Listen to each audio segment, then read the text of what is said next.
Fixed mindset vs growth mindset, apa sih perbedaan keduanya? Manusia berbeda-beda dan itu biasa saja.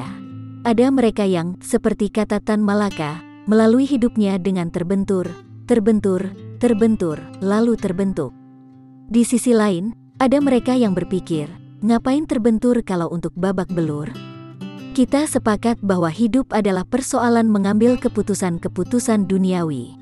Tapi, apa yang sebenarnya mempengaruhi seseorang, berkali-kali, dalam waktu hidupnya, untuk mengambil keputusan tersebut? Carol Dweck, psikolog, dalam bukunya Mindset, How You Can Fulfill Your Potential, mengatakan hal paling klise yang sering diabaikan orang, bahwa cara pandang akan mempengaruhi bagaimana kita menjalankan hidup. Fixed mindset vs growth mindset. Saat ini kita hidup di dunia yang terlihat menyenangkan dan gampang. Coba buka media sosial. Pilih satu atau dua selebgram atau YouTuber favoritmu. Sambil rebahan dengan kaki satu di atas yang lainnya, kita berpikir, asyik banget ya jadi dia. Kaya, kerja gampang, hidupnya makmur. Lalu, secara tidak sadar, kepala kita kemudian mengubah postingan tersebut menjadi kaca depan toko baju branded.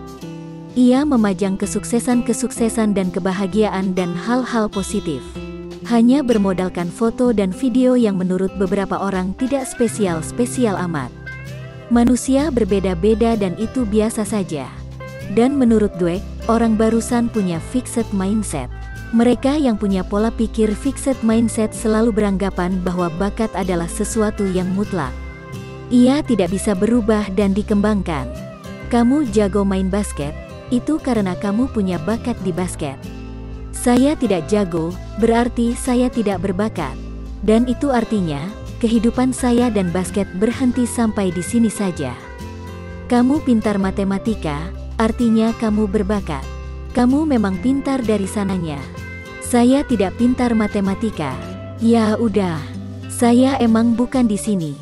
Ketika dihadapkan dengan matematika, saya akan lari dan sembunyi. Karena buat saya, ngapain terbentur kalau untuk babak belur? Mereka yang punya pola pikir fixed mindset selalu melihat hasil dari kesuksesan seseorang. YouTuber yang punya followers 2 juta. Atlet yang ahli di olahraga tertentu. Mereka yang juara olimpiade. Mereka selalu terpapar gemerlap ini. Pada akhirnya, yang mereka ingin capai adalah untuk terlihat sukses dan keren dan pintar. YouTuber yang punya followers 2 juta ini keren buat saya. Jadi, saya memutuskan untuk kemal seperti cara ia berpakaian. Dengan begitu, saya merasa seperti dia. Saya merasa keren. Tapi, manusia itu berbeda-beda dan itu biasa saja. Dan menurut Dweck, manusia jenis lain adalah mereka yang memiliki growth mindset. Mungkin mereka sadar bahwa sebagian orang dilahirkan dengan bakat tertentu. Tapi, itu bukan sesuatu yang mutlak. Orang-orang dengan pemikiran ini sadar kalau kualitas seseorang, kayak skill intelektual, bisa didapat lewat usaha. Mereka bukan cuma tidak takut gagal. Mereka bahkan tidak merasa kalau dirinya gagal. Yang mereka rasa justru ini, mendapatkan pelajaran baru yang bisa dipakai untuk mengembangkan diri. Mereka menghargai kerja keras. Mereka terbentur, dan terbentuk. Ketika mereka melihat YouTuber dengan followers 2 juta, yang mereka pikirkan adalah ini, bagaimana dia bisa menghasilkan satu video dalam 2 hari. Proses syutingnya, pengeditannya, pemikiran ide-ide untuk video selanjutnya, seberapa lama ia begadang. Pada akhirnya, yang ia lihat bukan cuma gemerlap di depan kaca, tapi usaha dan keringat di belakangnya. Itulah mengapa orang-orang dengan pemikiran growth mindset beranggapan kalau usaha itu penting. Mereka punya keinginan untuk tumbuh. Kesuksesan bagi orang dengan growth mindset bukan sekadar terlihat keren. Bagi mereka, kesuksesan adalah tentang progres. Seberapa jauh kita berkembang dari kemarin? Seberapa mau kita melangkah lagi? Seberapa mampu kita merenggangkan diri untuk menjangkau lebih jauh lagi? Di dunia dengan orang-orang berpemikiran growth mindset, kalau saya tidak bisa matematika, saya akan bertanya, apakah saya harus menguasainya? Kalau iya, alih-alih menyalahkan diri tidak berbakat, saya akan mengevaluasi, mencari tahu bagaimana cara mempelajari, lalu take action for that. Karena saya yakin, meskipun teman saya yang jago matematika tidak pernah terlihat serius di kelas, dia berusaha lebih baik dari saya. Mungkin tadi malam ia mengulang pelajaran. Mungkin ia suka berlatih kemampuan logika melalui hal-hal lain. Saya cuma tidak melihatnya aja.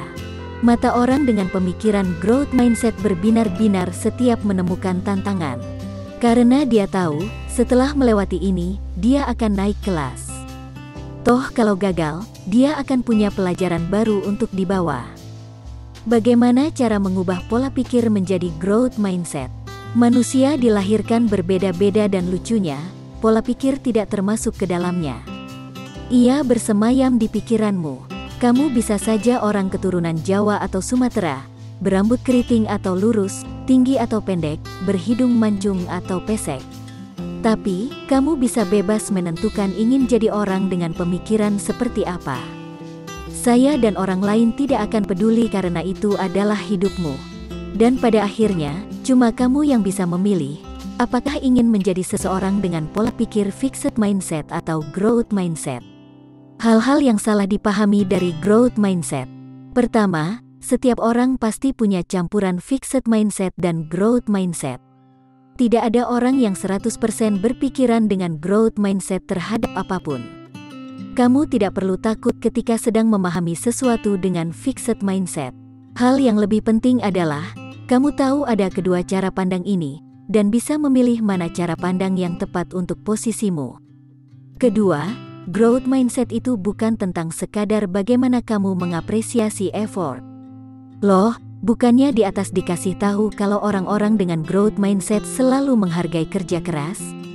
Betul, tetapi pemikiran growth mindset lebih dalam dari itu. Kita bisa aja ngelakuin sesuatu dengan effort tinggi. Misalnya, kamu mengerjakan suatu tugas dengan effort ampun-ampunan. Sampai tidak tidur berhari-hari dan itu bikin kamu sakit.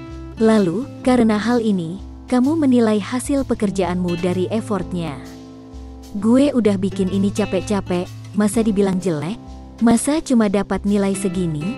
Kenyataan pahitnya, effort tidak selalu berbanding lurus dengan produktivitas. Dan juga tidak selalu berbanding lurus dengan output. Dan effort yang gak produktif adalah hal buruk.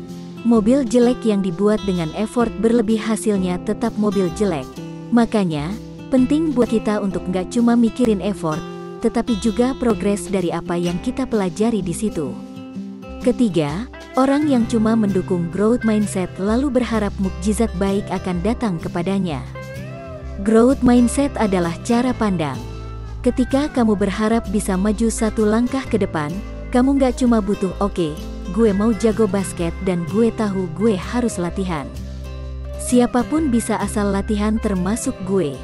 Dan berpikir besoknya kamu langsung jago. Hal terberat dari growth mindset adalah komitmen untuk melakukan apa yang telah kamu pikirkan. Nggak cuma lip service, tapi take action.